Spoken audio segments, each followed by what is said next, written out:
ऐसे हारने से काम नहीं चलेगा कविता। आगे बढ़, आगे बढ़ कविता, आगे बढ़, आगे बढ़। चल कविता, कविता आगे बढ़, आगे बढ़ कविता, आगे बढ़, आगे बढ़ कविता, आगे बढ़, आगे बढ़ कविता। चल कविता, चल, चल कविता। प्रवीण, तू अपनी बहन को कमजोर बना रहा है। ऐसा करेगा तो लड़ना कैसे सीखेगी? मैंने देखा तूने ग्रिप ढीला किया था। कविता, अपना जिंदगी का जंग खुद लड़ना पड़ता है बेटा। अपना जीत का रास्ता तुझे खुद बनाना होगा, बनाना होगा।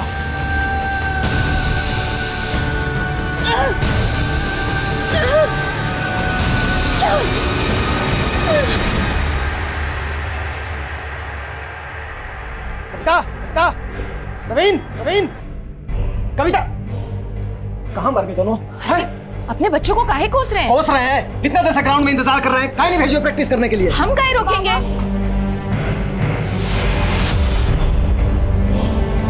अरे क्या हुआ? बाबा, भैया गिर गए थे, अब वो प्रैक्टिस नहीं कर पाएंगे। बैठाओ इसे, हम अभी हल्दी लेकर आते हैं। शाबाश बेटा, तुमसे यही उम्मीद की जा सकती है।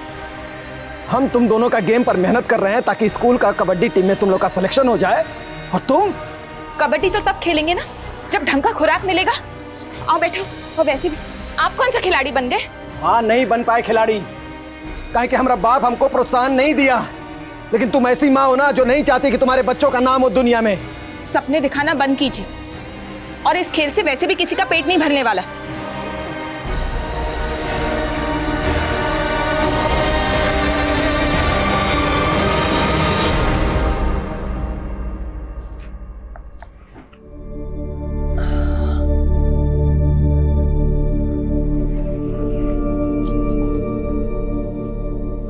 अरे कविता बेटा, तू सोई नहीं अभी तक? बाबा, आप भैया से अभी भी नाराज हैं? बाबा, भैया कबड्डी प्लेयर नहीं बनना चाहते, इसलिए वो प्रैक्टिस से भागते हैं। और तू कबड्डी प्लेयर बनेगी ना बेटा? तू अपने बाबा का सपना पूरा करेगी ना? हाँ बाबा, पर आप ये शराब पीना छोड़ दीजिए बाबा। हम अंदर से टूट रहे हैं बेटा। हम तुम लोग के लिए कुछ नहीं कर पाए ना, इसलिए शराब पी लेते हैं। पर प्रॉमिस, तू जिस दिन बड़ा कबड्डी प्लेयर बनेगी ना, हम शराब छोड़ देंगे।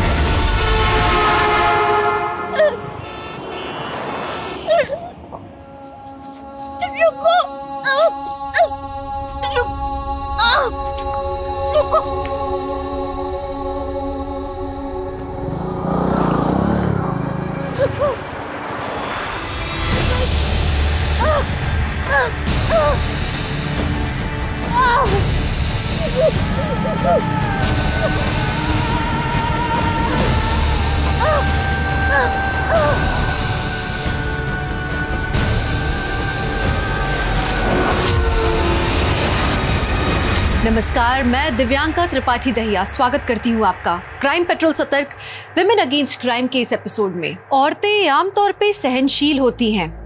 कई बार अपने ऊपर हो रही ज्यादतियों को औरतें चुपचाप सह लेती हैं, और अगर नहीं तो उन्हें चुप कर दिया जाता है। तो ये कविता की कहानी क्या थी? उसका ये हाल किसने किया? ये उसके चुप रहने का अंजाम था या कुछ बोलने की सजा मिली उसे? कविता बचपन से अपने सपनों के लिए संघर्ष कर रही थी। लेकिन उसके संघर्ष की वो एक रात इतनी काली थी जिसकी वहशत से अगला सवेरा भी कांप उठा।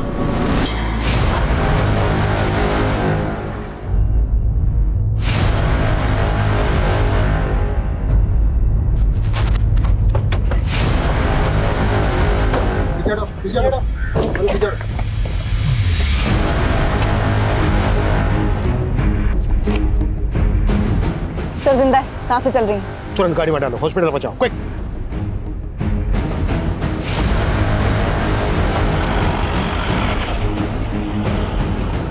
सर ये देखिए, ड्रैगिंग के मार्क्स सीधे जंगल से सड़क की तरफ आ रहे हैं। हो सकता है ये लड़की जंगल से रोड तक सरकते सरकते आई हो।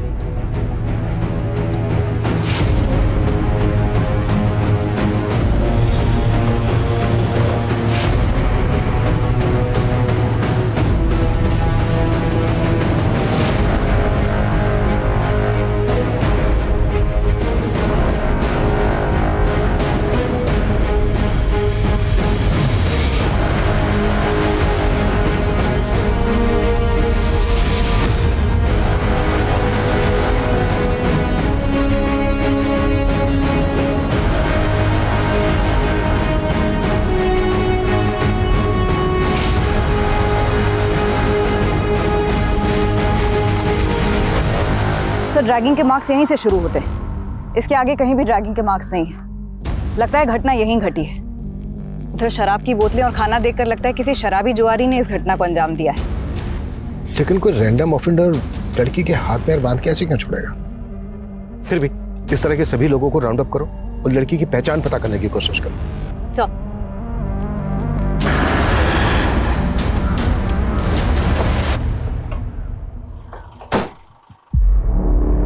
सर लड़की की कंडीशन बहुत ही क्रिटिकल है।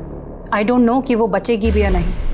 बहुत ब्रुटैलिटी हुई है सर उसके साथ, गैंग रेप हुआ है उसके साथ सर।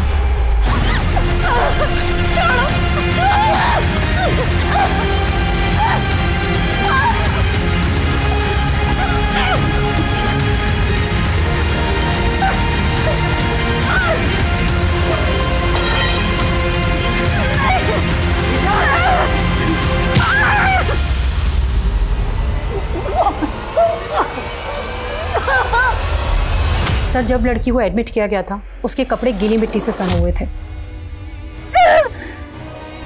जिससे रेपिस्ट का डीएनए वाइप आउट हो गया। सर बहुत टॉर्चर हुआ है उसके साथ। उसकी बॉडी को जगह जगह से काटा गया है, उसमें नमक मिर्ची छिड़की गई है सर। कई जगह तो सिगरेट बर्ड से जलाने के निशान है sir. Such terrible case. Sir I am very surprised. इतना सब कुछ हो जाने के बाद भी लड़की ने अपने सांसें नहीं टूटने दी। लड़की वाकई बहुत हिम्मत वाली है, तभी तो इतनी बुरी हालत होने के बावजूद खुद को 200 मीटर ड्रैग करते हुए रोड तक आ गई। लेकिन एक बात समझ में नहीं आ रही है, क्रिमिनल्स ने उसको इतना टॉर्चर किया, फिर उसको जिंदा क्यों छोड़ दिया होगा?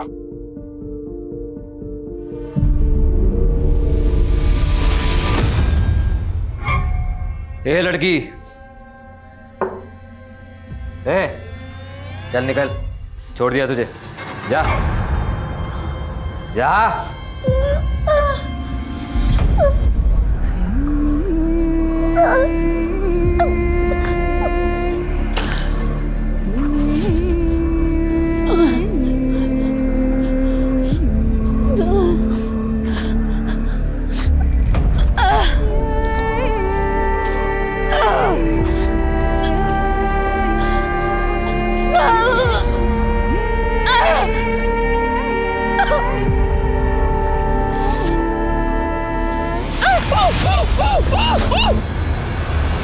अपने 2 लोगों की 12-12 घंटे की ड्यूटी यहां पे लगाओ।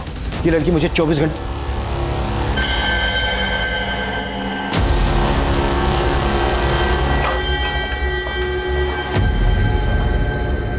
सिस्टर, इनका हाथ ऐसे ऐसे सीधा करना है। राकेश, फोटो लो।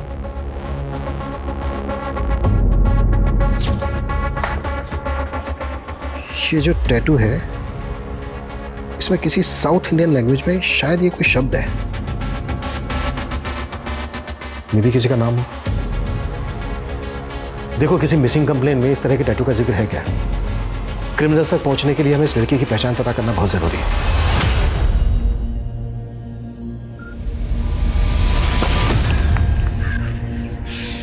पापा का सपना था कि तो स्कूल की कबड्डी टीम में चुनी जाए, लेकिन अब हाल ये है कि स्कूल का फीस नहीं भरा तो स्कूल से नाम कट जाएगा।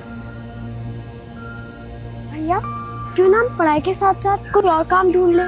बाबा का सपना भी तो पूरा करना है। हम दोनों मिलकर माँ का हाथ बटाएंगे।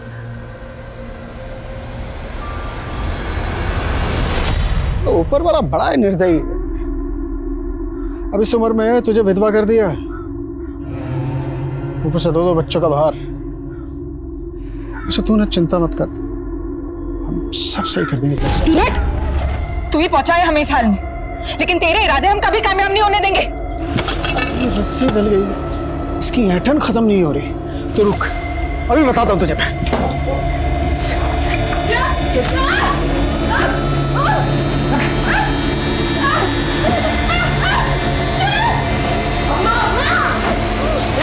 निकलो, हटो यहाँ से, हटो, निकलो यहाँ से। दोबारा हमारी अम्मा को हाथ लगाए ना, नामट बना देंगे तुमको। देख लूंगा तुम सबको, आई फाई को तरस दोगे तुम सब।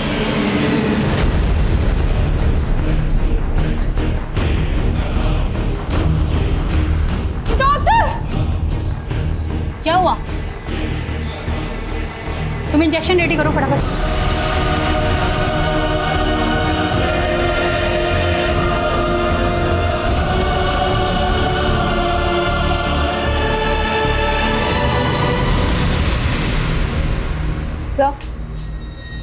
इस केस से जुड़ी कोई मिसिंग कंप्लेन तो नहीं मिली और उस लड़की की आइडेंटिटी पर भी कोई लीड नहीं मिल रही है। मैंने पता किया, उस लड़की के हाथ पे जो टैटू है वो कन्नड़ में वेंकट लिखा है। हो सकता है किसी आदमी का नाम हो जो उसके बहुत अजीज हो। सर हो सकता है वो लड़की कर्नाटका से यहाँ आई। मानसी, एक काम करो, उस लड़की की फोटोग्राफ साउथ इंडिया के पुलिस हेडक्वार्टर्स में सर्कुलेट करो। Yes doctor. व्हाट? कोमा में चली गई? डॉक्टर जल्द से जल्द उस लड़की को कोमा से बाहर लाइए, इससे पहले कि क्रिमिनल्स अंडरग्राउंड हो जाएं। उसका स्टेटमेंट लेना हमारे लिए बहुत जरूरी है। सर मैं अपनी पूरी कोशिश कर रही हूँ, लेकिन मैं ऐसा कह नहीं सकती कि मैं लड़की को बचा पाऊंगी या नहीं बचा पाऊंगी। Okay sir. चलो अम्मा, हम बाजार से सब्जी ले आएंगे और बाकी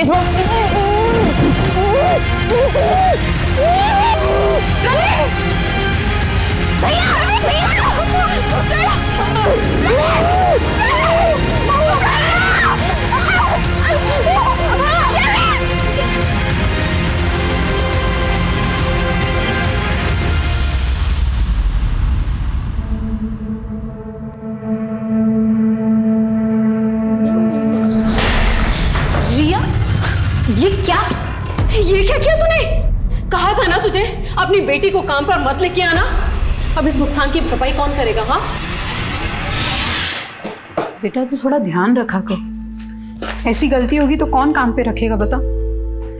एक काम भी छूट गया ना तो घर चलाना मुश्किल हो जाएगा। समझ नहीं आ रहा कि तुझे घर पर कैसे अकेले छोड़ के जाऊं।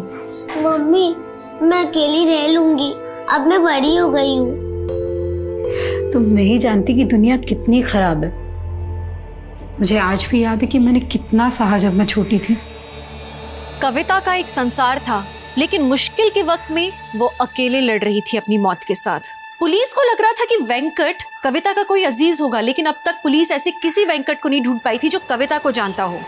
कविता के गुनहगार उसके अपने थे या कोई गैर? दूर हो मुझसे, दूर हो।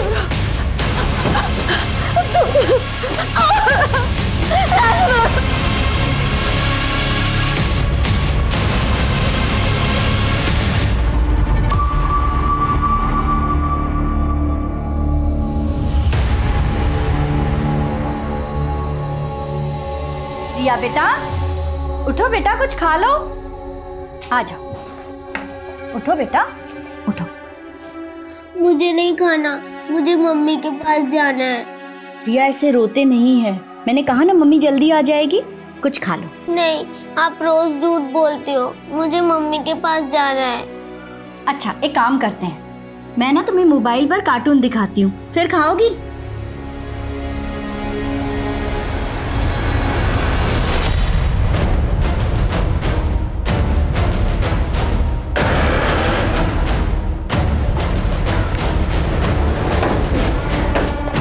सर, मैं नंदा। मैंने ही आपको फ़ोन किया था। वो जब मैंने कविता की फ़ोटो देखी, कविता मेरी किराएदार है और यहाँ अपनी बच्ची के साथ रहती है। इधर आओ बेटा। सर, वो जब से कविता गई है तब से ही ऐसी डरी डरी सी ही रहती है। कविता का पति कहाँ रहता है? वो यहाँ नहीं रहता। कविता ने बताया था कि उससे पहले से ही अलग हो गई है। कविता के पति का नाम क्या है और कविता कहाँ की रहने वाली है? उसके पति का नाम तो मुझे नहीं पता। हाँ, कविता झारखंड की रहने वाली है। अच्छा, कविता के हाथ पे ना एक टैटू है जिसमें कन्नड़ में लिखा है वेंकट। आप किसी ऐसे वेंकट को जानती हैं जिसको कविता जानती हो? नहीं सर, मैं कविता के बारे में ज़्यादा नहीं जानती हूँ। अभी 4 महीने पहले ही वो यहाँ रहने के लिए आई थी। पर हाँ, उसका एक बड़ा भाई है और आखिरी बार वो उससे ही मिलने के लिए गई थी। हाँ कविता। दीदी, मैं अपने बड़े भैया से मिलने जा रही हूँ। आने में थोड़ी देर हो सकती है। आप तब तक रिया का ध्यान रखेंगे? हाँ हाँ बिल्कुल। अच्छे से रहना। बाय बेटा। बाय। लेकिन वो आई ही नहीं और जब मैंने यहाँ की पुलिस को बताया तो उन्होंने भी कुछ ज़्यादा इंक्वायरी नहीं की। कविता का भाई रहता कहाँ है? वो मुझे नहीं पता। कविता का नंबर तो होगा आपके पास? हाँ है। कविता के घर की तलाशी लो। हो सकता है कविता के घर में उसके पति और पति से रिलेटेड कोई क्लू मिल जाए। सर। नंदा जी, आपको किसी पे शक है जो कविता का ही हाल कर सकता है? हाँ सर, एक आदमी है मंगल, और मैंने उसके बारे में पुलिस को भी बताया था। पर 2 महीने हो गए, पुलिस उसे ढूंढ ही नहीं पाई। ढूंढ नहीं पाए मतलब? ये कौन है मंगल? क्या किया था इसने ऐसा? सर, 1 नंबर का नशेड़ी है। पूरा मोहल्ला उससे परेशान रहता है।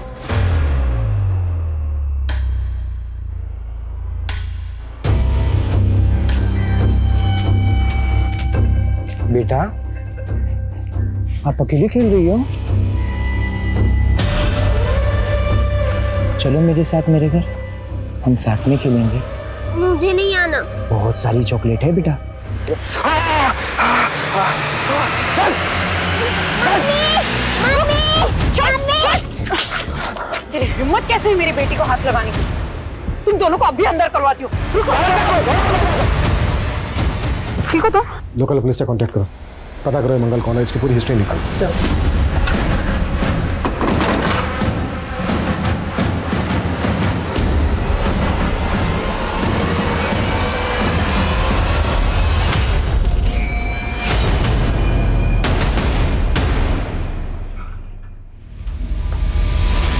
मम्मा, मम्मा।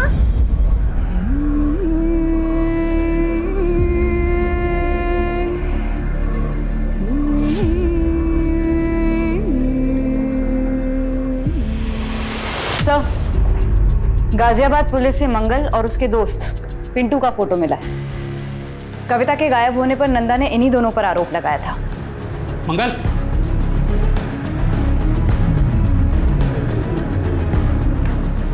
मंगल, पुलिस कविता के घर तक आ पहुंची है। मंगल और पिंटू की तलाश के साथ साथ हमें यह भी पता लगाना होगा कि कविता का पति इस वक्त कहाँ है। कविता आखिरी बार अपने भाई से मिलने गई थी तो कहाँ गई थी? और कविता का पति और उसका भाई कविता की पहचान के लिए आगे क्यों नहीं आए? कविता के घर से हमें ये 2 फोटोग्राफ मिले थे। हमें यह भी पता लगाना होगा कि कविता के साथ इनका क्या रिश्ता है। रिया बेटा, आप इनको जानते हो? कौन है ये? ये मेरे पापा है। अच्छा, तो ये आपके पापा हैं। बेटा, नाम क्या है इनका? संपत। अच्छा बेटा, आपके पापा आपके साथ क्यों नहीं रहते? रिया, जो मैं कह रही हूँ उसे हमेशा याद रखना। अगर तुम्हें कोई भी छूता है तो तुम्हें पता होना चाहिए कि किस इरादे से छू रहा। अगर कोई तुम्हें यहाँ छुए या ऐसे पकड़े तो समझ लेना वो ठीक नहीं है, गलत है। वहां से भाग जाना या मदद के लिए जोर से चिल्लाना, ठीक है? ये क्या ज्ञान दे रही है तू इसको? रिया, तुम अंदर जाओ। मैं तो रिया को अच्छा ही ज्ञान दे रही हूँ, लेकिन आप क्या सिखा रहे हो रिया को? शराब पीकर घर आते हो, बीवी के रहते हुए पराई लड़कियों पे आंखें काटते हो। रिया पे क्या असर पड़ रहा है, कभी सोचा है आपने? चुप कर। तुझे अगर मेरे से इतनी दिक्कत हो रही है ना तो छोड़ के चली जा। क्यों पड़ी है यहाँ पे? हाँ, जल्दी चली जाऊंगी। वैसे भी ऐसे माहौल में मैं अपनी बेटी को नहीं पालना चाहती। जबान लड़ाती है। अच्छा बेटा, जब आप अपने पापा के साथ रहती थी तो कहाँ पर रहती थी? वो भगवती नगर। भगवती नगर में बेटा कहाँ पर? आपको पता मालूम है?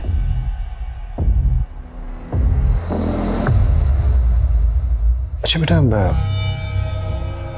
ये कौन है? इनको जानते हो? ये मेरे प्रवीण मामा है। तो बेटा ये जो साथ में है ये आपकी मामी होंगी, है ना? हाँ, सुजाता मामी। बेटा आपकी नंदा आंटी ने बताया था कि आपकी मम्मी आपके प्रवीण मामा से मिलने गई थी। आपको पता है वो क्यों गई थी? और आपके प्रवीण मामा और मामी कहाँ पर रहते हैं? पता नहीं। आपके प्रवीण मामा और मामी का कभी कोई झगड़ा हुआ था? चॉकलेट? नहीं, ये ऐसे नहीं मिलेगी। पहले मामा को ये लो तुम्हारी चॉकलेट। भैया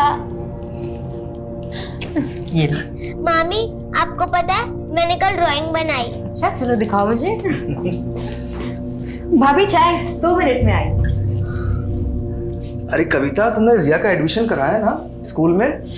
वो भैया दाखिले से पहले बच्चे के माँ बाप का भी इंटरव्यू लेते हैं। इसके लिए हमें अंग्रेजी सीखनी पड़ेगी। बस कैसे भी करके उसका वहाँ दाखिला हो जाए। भैया वहाँ स्पोर्ट्स भी है। अच्छा। अब हम तो कबड्डी प्लेयर बन नहीं पाए, पर रिया हमारे बाबा का सपना जरूर पूरा करेगी। अच्छा है ना? बनेगी ना तो कबड्डी प्लेयर? हाँ मम्मा, मैं बहुत बड़ी कबड्डी प्लेयर बनूंगी। ओह अच्छा, तो आपकी मम्मी आपको कबड्डी प्लेयर बनाना चाहती है ना? Strong girl. अच्छा बेटा, आपकी मम्मी के ना यहाँ पर हाथ पर बेटा ये एक कन्नड़ में ना एक नाम लिखा है, वेंकट। बेटा आप बता सकते हो ये वेंकट कौन है?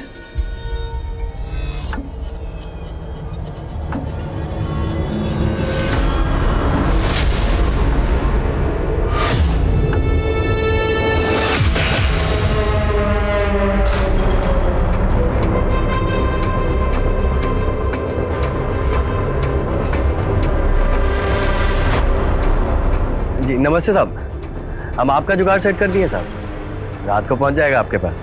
जी साहब, हमारा भी ख्याल रखिएगा। सर, कविता का फोन 7 अगस्त को मीरा बाग में स्विच ऑफ हुआ और कविता हमें 11 अगस्त को डीवी कॉलोनी की बैक रोड पर मिली। डॉक्टर का कहना है कि कविता के साथ कई दिन तक गैंगरेप किया गया है।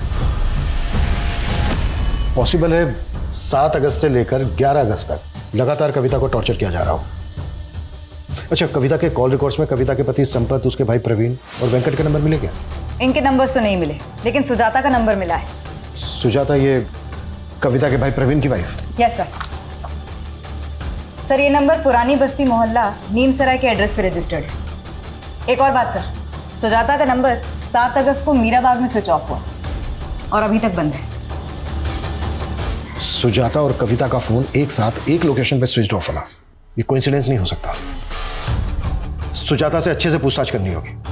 और रिया ने हमें बताया कि रिया अपनी माँ और पिता संपत के साथ भगवती नगर में रहती थी। एक काम करो, भगवती नगर में संपत का फोटो सर्कुलेट करो, शायद संपत को लेकर वहां से कोई लीड मिल जाए। कविता और संपत 4 महीने पहले अलग हुए थे। पॉसिबल है ये संपत कविता के साथ इन 4 महीने से फोन कॉन्टेक्ट में ना हो।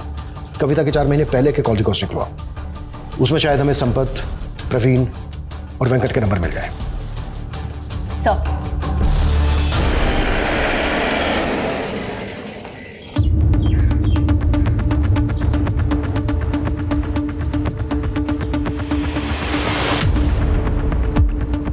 यहाँ तो अक्सर ताला ही लगा रहता है। सुजाता बहुत कम ही रहती है यहाँ पे।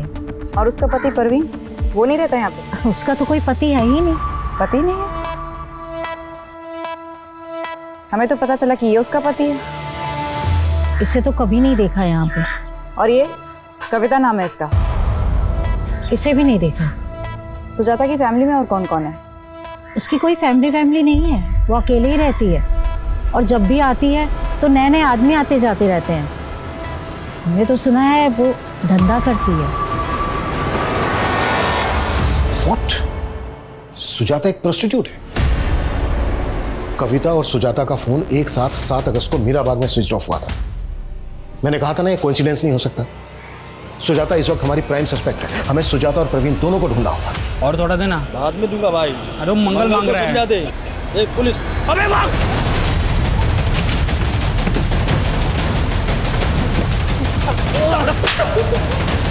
ये बोल, कविता के साथ क्या क्या किया तूने और मंगल ने? अब मैंने कुछ नहीं किया कविता के साथ। वो मंगल ने कुछ किया होगा तो मुझे नहीं पता साहब। मंगल का है? मैं नहीं जानता साहब मंगल का है। जब तक ये मंगल का पता ना बता दे ना, कुत्ता साले को। साहब मैं सच मैं नहीं पता साहब। सर, स्कॉट सर्विसेज के एक वेब पोर्टल पर सुजाता का फोटो मिला, ये देखिए। बुक करो इसे और ट्रैप करो। संपत के बारे में कुछ पता चला?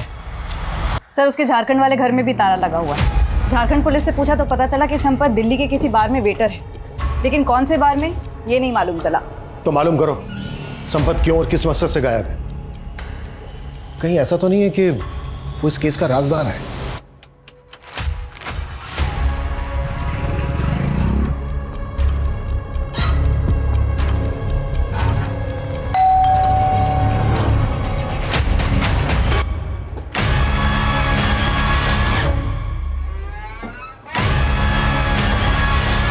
चलें। नहीं सर, आप जिस नंबर की बात कर रहे हैं वो मैंने ही इस्तेमाल करती थी। वो तो कविता का भाई प्रवीण इस्तेमाल करता था सर। तो प्रवीण कहाँ है? सर मुझे नहीं पता कहाँ है वो। देखो, हमें पता चला है कि तुम प्रवीण की वाइफ हो। हम तो सिर्फ अच्छे दोस्त थे, और प्रवीण तो किसी का पति बन ही नहीं सकता। क्यों? सर वो नामर्द है सर। प्रवीण नामर्द है?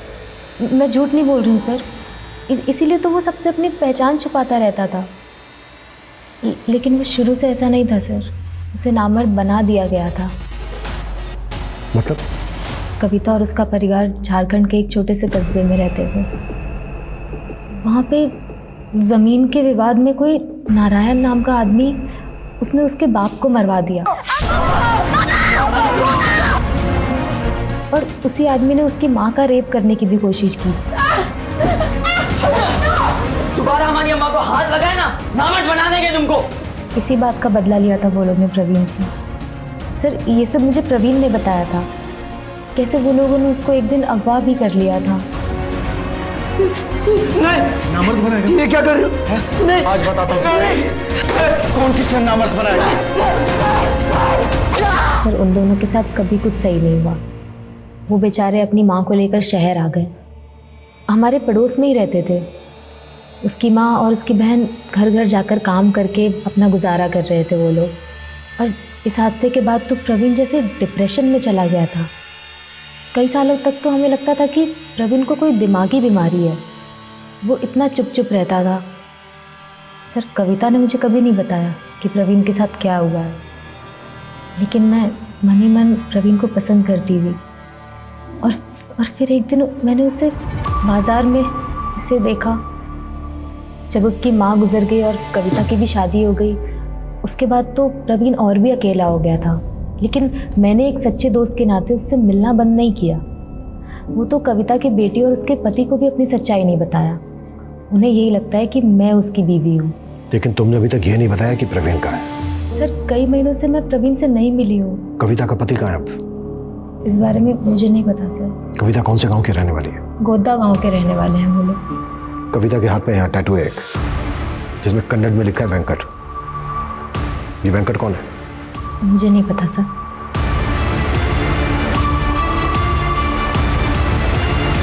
पता करो इस सुजाता की कहानी में कितनी सच्चाई है, या ये फिर अब भी हमें घुमा रही है। झारखंड पुलिस से कांटेक्ट करो। सर पल्लवी नाम की एक लॉयर है, कविता के बारे में कुछ बात करना चाहती है। पल्लवी? सर मैं वेकेशन पे गई थी, वापस आई तो पता चला कविता के साथ इतना सब कुछ हो गया। आप कविता को कैसे जानती हैं? मेरी क्लाइंट है वो सर। कविता क्लाइंट है आपकी? जी सर। कविता का रेप हुआ था सर, और वो चाहती थी कि मैं उसका केस लड़ूं। किसने किया था? रामबाग पुलिस स्टेशन के कांस्टेबल मुकेश ने सर। कविता उसके घर पे काम करती थी और इसी ने कविता का रेप किया सर।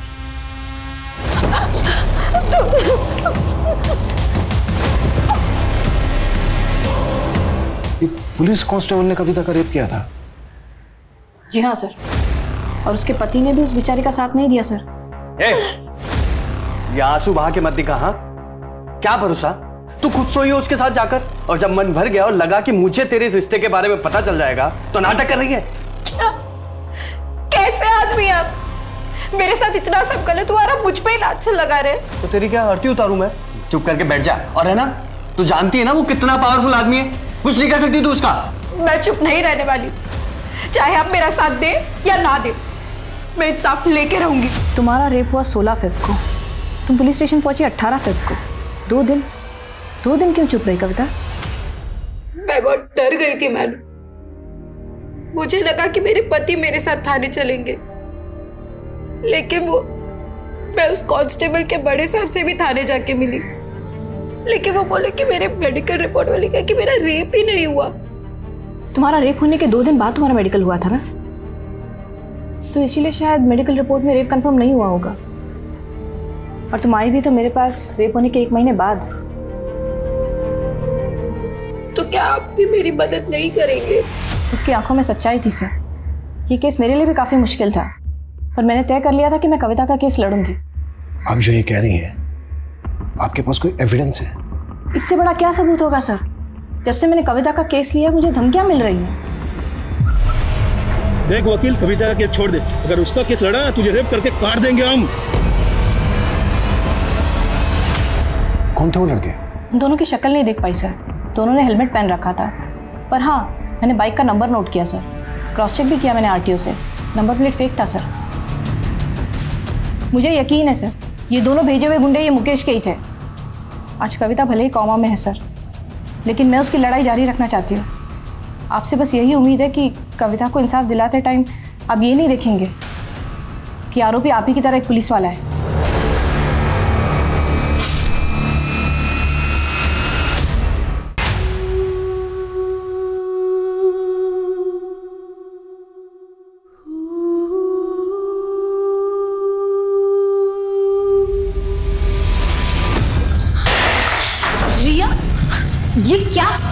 ये क्या किया तूने? कहा था ना तुझे अपनी बेटी को काम पर मत लेके आना। अब इस नुकसान की भरपाई कौन करेगा? हाँ, आखिरी बार बोल रही हूँ, इसे काम पे मत लेके आना। अरे इतना अच्छा शोपीस तोड़ दिया, देखो तो। बच्चे क्यों डांट रही हो तुम? है छोटी सी चीज तो तोड़ी है। तू टेंशन मत ले, चाय बना खिला पहले। जी सर। सर, हमने इस केस को बहुत अच्छे से इन्वेस्टिगेट किया था। कविता के आरोपों में कोई सच्चाई नहीं थी, सरासर झूठ बोल रही थी वो। कहीं ऐसा तो नहीं है कि तुम कांस्टेबल मुकेश को बचा रहे हो? सर, मैं किसी को नहीं बचा रहा हूँ। हाँ, मुझे अभी पता चला है कि कविता के साथ गैंग रेप हुआ है। I am sorry for that. लेकिन ये साबित नहीं हुआ था कि मुकेश ने कविता का रेप किया था, बल्कि उसके पति ने भी उसके खिलाफ गवाही दी। क्या है ना साहब, मेरी बीवी हमारी बेटी को अंग्रेजी मीडियम में भेजना चाहती, तो इसलिए ज्यादा से ज्यादा पैसा जुटाने में लगी रहती है साहब। मतलब असल में कोई रेप नहीं हुआ उसके साथ? वो बोल तो रही है उसका रेप हुआ है, पर मुझे नहीं लगता। सर, जब कविता का हस्बैंड ही उस पर डाउट कर रहा था, हम भरोसा कैसे करते? और सर, उसके मेडिकल रिपोर्ट से भी यह स्पष्ट नहीं होता है कि उसके साथ रेप हुआ था।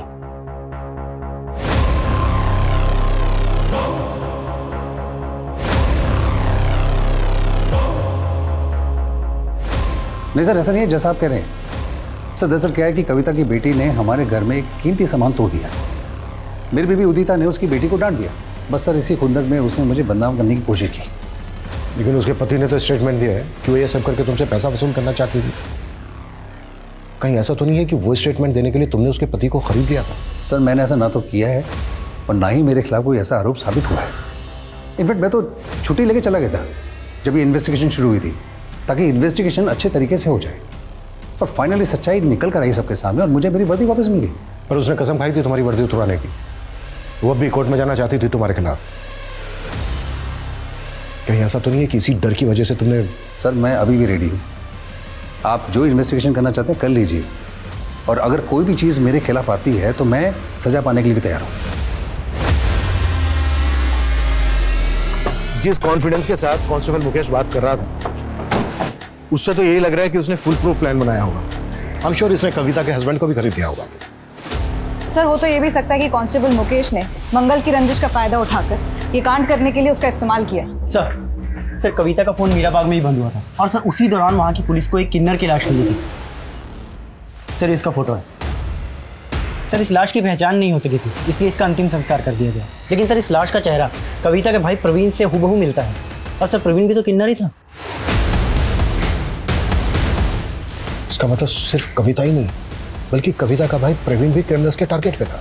जी सर, सुजाता ने हमें जो इन्फॉर्मेशन दी थी वो भी सही थी सर। 12 साल पहले कविता के पिता सुबोध की हत्या हुई थी, जिसका प्राइम सस्पेक्ट नारायण ही था। लेकिन सर पुलिस को नारायण के खिलाफ कोई सबूत नहीं मिला था। पर क्या 12 साल पुराने उस हादसे का इस केस से कोई कनेक्शन हो सकता है? शक के आधार पर पुलिस नारायण को भी इन्वेस्टिगेट कर रही थी। 12 साल पहले हुए गुनाहों से ज्यादा उसने मौजूदा वक्त में बर्बरता देखी। जिंदगी के अलग अलग पड़ावों में उसने ज्यादतियों के पहाड़ ढोए हैं। बचपन में उसकी मासूमियत पर वार किया गया और शादी हुई तो पति की घरेलू हिंसा का वार किया गया। बेटी को अच्छी शिक्षा देने के लिए उसने काम शुरू किया तो उसकी अस्मिता पर वार किया गया। क्या उसे किसी भी मोड़ पर इंसाफ मिलेगा? इस बात को नहीं झुटलाया जा सकता कि उसके साथ गैंग रेप हुआ था और उसका शरीर ही नहीं, अब उसकी आत्मा भी चोटिल थी। उसकी बची कुछ ही सांसें भी इंसाफ के लिए गुहार लगा रही थी, लेकिन इंसाफ की लड़ाई जारी रख पाना अब उसके लिए बहुत मुश्किल नजर आ रहा था। क्या उसके गुनहगार उसके अटूट हौसले से भी ज्यादा ताकतवर थे? राकेश, 7 अगस्त को कविता को अपनी किस पार्टी के पास भेजा था तूने जिसने उसका यह हाल किया? साहब मैं मानता हूँ मैं गलत आदमी, ये लड़कियों का धंधा करता हूँ, बस मैंने कविता के साथ कुछ भी गलत नहीं किया। कांस्टेबल मुकेश से कितने पैसे लिए तूने? साहब मैंने कोई पैसे नहीं लिए साहब। तो तुझे यकीन था कि कविता का रेप नहीं हुआ? साहब तब यकीन नहीं था, पर अब लग रहा है बहुत बुरा हुआ उसके साथ साहब। लेकिन मैं इसमें शामिल नहीं हूँ साहब, सच बोल रहा हूँ, माँ कसम साहब। वेंकट कौन है? वेंकट? हाँ वेंकट, कविता के हाथ पे कन्नड़ में लिखा है वेंकट। कौन है ये? हाँ साहब, वो कविता के कलाई पे साउथ इंडिया भाषा में कुछ लिखा तो था, पर साहब मुझे नहीं पता वो वेंकट लिखा था साहब। वो बोली थी वो शादी के पहले का लिखा था, उसकी माँ के साथ कर्नाटका गई थी तो मंदिर के बाहर गुदवाया था। ये मंगल तेरे रैकेट का हिस्सा है ना? मैं नहीं जानता साहब किसी मंगल को।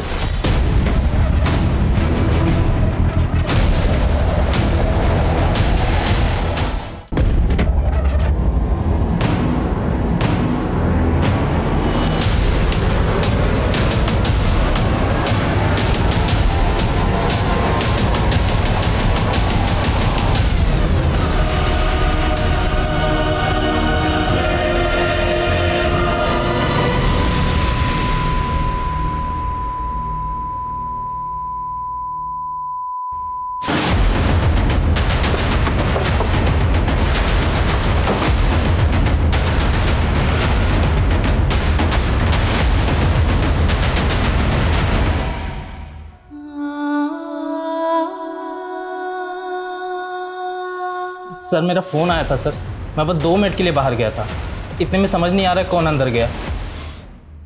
तुम्हारे इस फोन और 2 मिनट के चक्कर में एक इंसान की जान चली गई। सीसीटीवी फुटेज निकलो। सर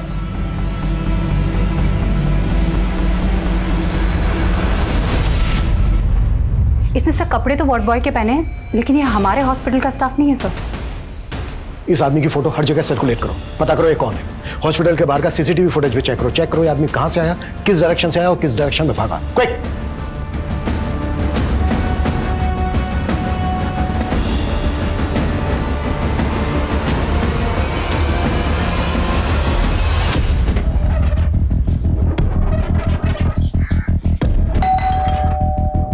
सर फोन ट्रेस हो गया है, उसकी लोकेशन।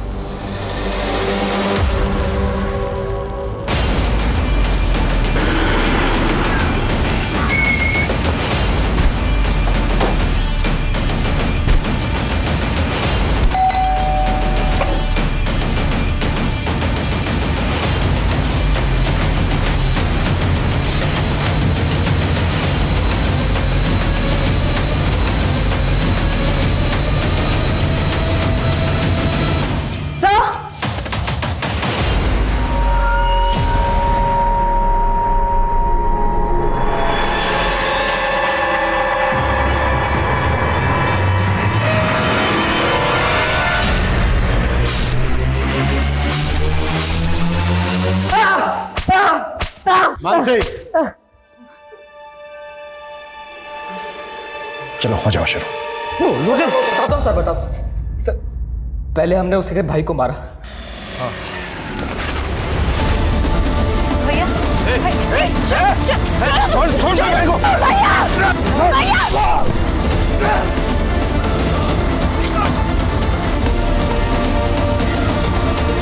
और फिर उसे उठा के अपने फार्म हाउस ले गए। 2 दिन तक हमने उसे बहुत तड़पाया, फिर उसे छोड़ दिया। चल निकल, छोड़ दिया तुझे।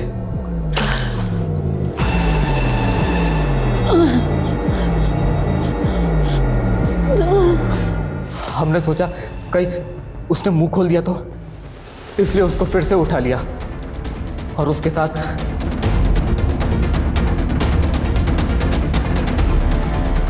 हमने तो सोचा वो मर गई होगी, लेकिन वो जिंदा बच गई।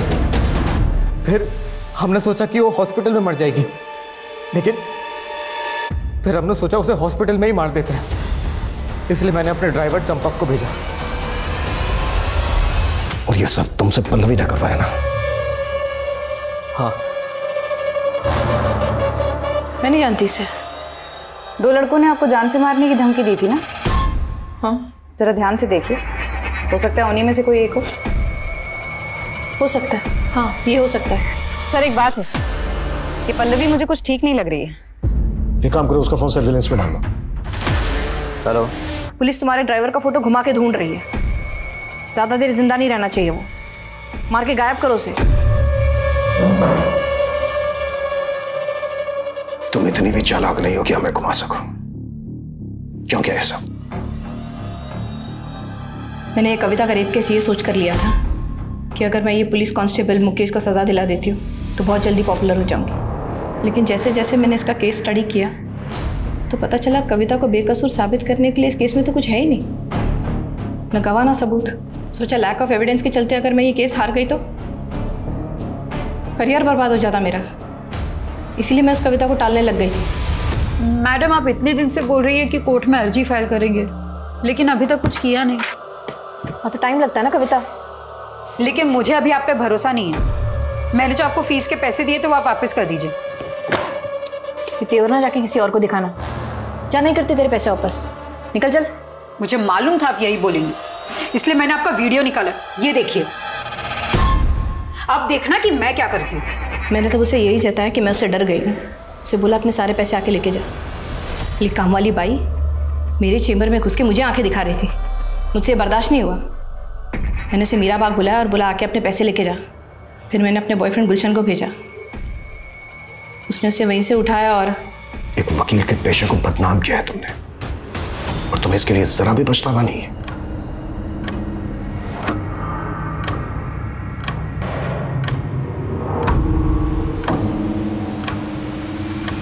हम अक्सर देखते हैं कि इंसाफ की लड़ाई सौदेबाजी का व्यापार बन जाती है। सच को अक्सर मक्कारी से दबा दिया जाता है, जो हमारे मन में कानून के लिए अविश्वास पैदा करता है। यही वजह है कि पल्लवी से धोखा खाने के बाद भी कविता ने कानून का दरवाजा नहीं ठकठकाया और उसके बाद उसके छल में फंसकर अपनी जान गंवा दी। लेकिन कविता का इंसाफ आज भी अधूरा है। मंगल तो पुलिस की गिरफ्त में आ गया, लेकिन मुकेश आज भी सलाखों के पीछे नहीं पहुंच पाया। कविता का अंत इसलिए भी दर्दनाक है क्योंकि उसकी बेटी रिया इतनी छोटी सी उम्र में अकेली हो गई। रिया का भविष्य कैसा होगा ये सोच के भी डर लगता है, क्योंकि इस दुनिया में एक बच्ची के लिए, एक औरत के लिए जैसे दिन ब दिन वहशियत बढ़ती ही जा रही है। लेकिन नहीं, अब और सहन नहीं करेंगे। औरत खुद के लिए अब अपनी दुनिया बदलेगी। एक औरत ही औरत का साथ देगी, तब असल में बदलाव होगा।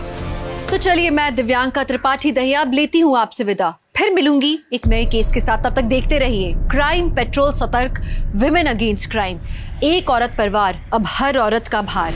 स्वस्थ रहिए, सतर्क रहिए। जय हिंद।